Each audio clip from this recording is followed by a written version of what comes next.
जय श्री राम।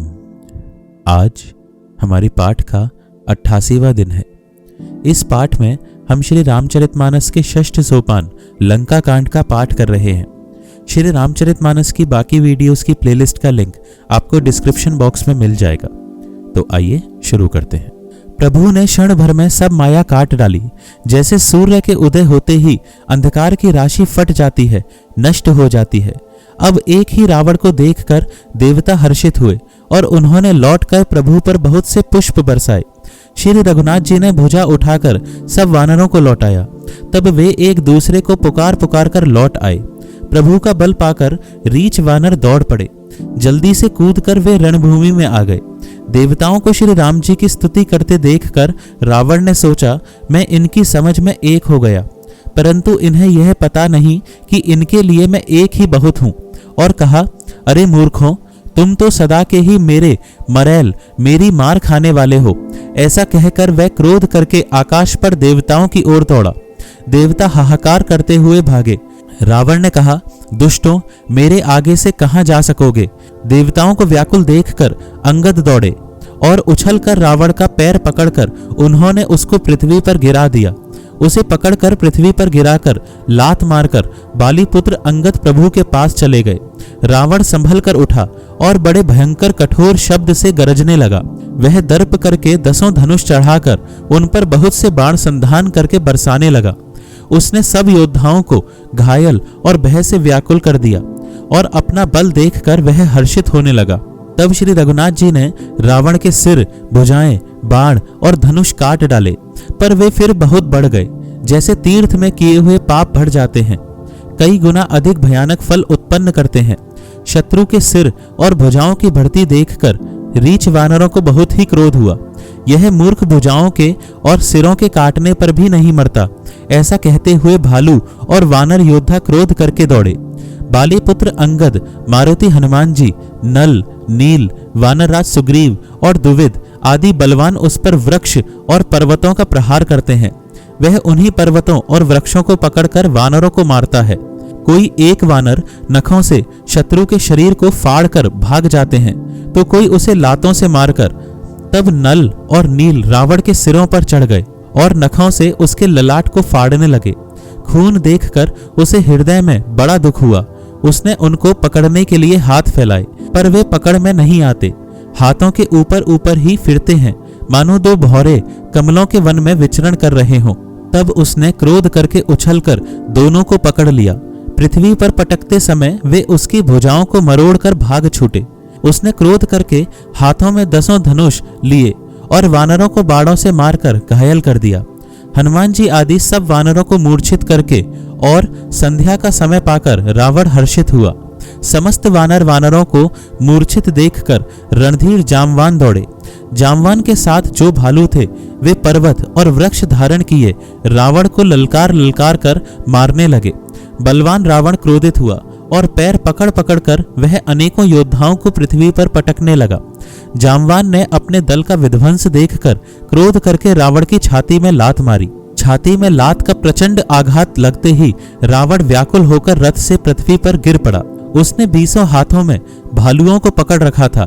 ऐसा जान पड़ता था मानो रात्रि के समय भौरे कमलों में बसे हुए हों। उसे मूर्छित देखकर फिर लात मारकर ऋक्षराज जामवान प्रभु के पास चले गए। रात्रि जानकर सारथी रावण को रथ में डालकर उसे होश में लाने के उपाय करने लगा। मूर्छा दूर होने पर सब रीछ वानर प्रभु के पास आए। उधर सब राक्षसों ने बहुत ही भयभीत होकर रावण को घेर लिया। मास पारायण 26वां विश्राम। उसी रात त्रिजटा ने सीता जी के पास जाकर उन्हें सब कथा कह सुनाई। शत्रु के सिर और भुजाओं की भर्ती का संवाद सुनकर सीता जी के हृदय में बड़ा भय हुआ। उनका मुख उदास हो गया, मन में चिंता उत्पन्न हो गई।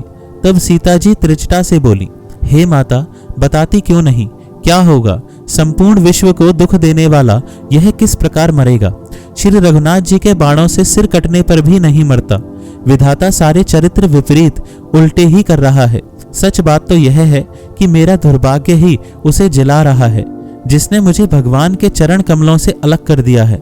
जिसने कपट का झूठा स्वर्ण मृग बनाया था, वही देव अब भी मुझ पर रूठा हुआ है। जिस विधाता ने मुझसे दुसह दुख सहन कराए और लक्ष्मण को कड़वे वचन कहलाए, जो श्री रघुनाथ जी के विरह रूपी बड़े विषैले बाणों से तक तक कर मुझे बहुत बार मार कर अब भी मार रहा है, और ऐसे दुख में भी जो मेरे प्राणों को रख रहा है, वही विधाता उस रावण को जिला रहा है, दूसरा कोई नहीं। कृपा निधान श्री राम जी की याद कर करके जानकी जी बहुत प्रकार से विलाप कर रही हैं।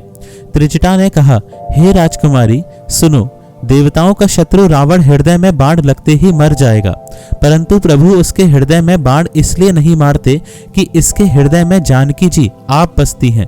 वे यही सोचकर रह जाते हैं कि इसके हृदय में जानकी का निवास है, जानकी के हृदय में मेरा निवास है, और मेरे उदर में अनेकों भुवन हैं। अतः रावण के हृदय में बाण लगते ही सब भुवनों का नाश हो जाएगा। यह वचन सुनकर सीता जी के मन में अत्यंत हर्ष और विषाद हुआ। देखकर त्रिजटा ने फिर कहा, हे सुंदरी, महान संदेह का त्याग कर दो। अब सुनो, शत्रु इस प्रकार मरेगा। सिरों के बार बार काटे जाने से जब वह व्याकुल हो जाएगा और उसके हृदय से तुम्हारा ध्यान छूट जाएगा, तब सुजान अंतर्यामी श्री राम जी रावण के हृदय में बाण मारेंगे। ऐसा कहकर और सीता जी को बहुत प्रकार से समझाकर फिर त्रिजटा अपने घर चली गई। श्री रामचंद्र जी के स्वभाव का स्मरण करके जानकी जी को अत्यंत विरह व्यथा उत्पन्न हुई। वे रात्रि की और चंद्रमा की बहुत प्रकार से निंदा कर रही हैं और कह रही हैं, रात युग के समान बड़ी हो गई, वह बीतती ही नहीं। जानकी जी श्री राम जी के विरह में दुखी होकर मन ही मन भारी विलाप कर रही हैं। जब विरह के मारे हृदय में दारुण दाह हो गया, तब उनका बायां नेत्र और बाहु फड़क उठे। शकुन समझकर उन्होंने मन में धैर्य धारण किया कि अब कृपालु श्री रघुवीर अवश्य मिलेंगे। यहाँ आधी रात को रावण मूर्छा से जगा और अपने सारथी पर रुष्ट होकर कहने लगा, अरे मूर्ख, तूने मुझे रणभूमि से अलग कर दिया। अरे अधम, अरे मंदबुद्धि, तुझे धिक्कार है, धिक्कार है। सारथी ने चरण पकड़कर रावण को बहुत प्रकार से समझाया। सवेरा होते ही वह रथ पर चढ़कर फिर दौड़ा। रावण का आना सुनकर वानरों की सेना में बड़ी खलबली मच गई। वे भारी योद्धा जहां तहां से पर्वत और वृक्ष उखाड़कर क्रोध से दांत कटकटा कर दौड़े। विकट और विकराल वानर भालू हाथों में पर्वत लिए दौड़े। वे अत्यंत क्रोध करके प्रहार करते हैं। उनके मारने से राक्षस भाग चले। बलवान वानरों ने शत्रु की सेना को विचलित करके फिर रावण को घेर लिया। चारों ओर से चपेटे मारकर और नखों से शरीर विदीर्ण कर वानरों ने उसको व्याकुल कर दिया। वानरों को बड़ा ही प्रबल देखकर रावण ने विचार किया और अंतर्धान होकर क्षण भर में उसने माया फैलाई। जब उसने पाखंड माया रचा, तब भयंकर जीव प्रकट हो गए।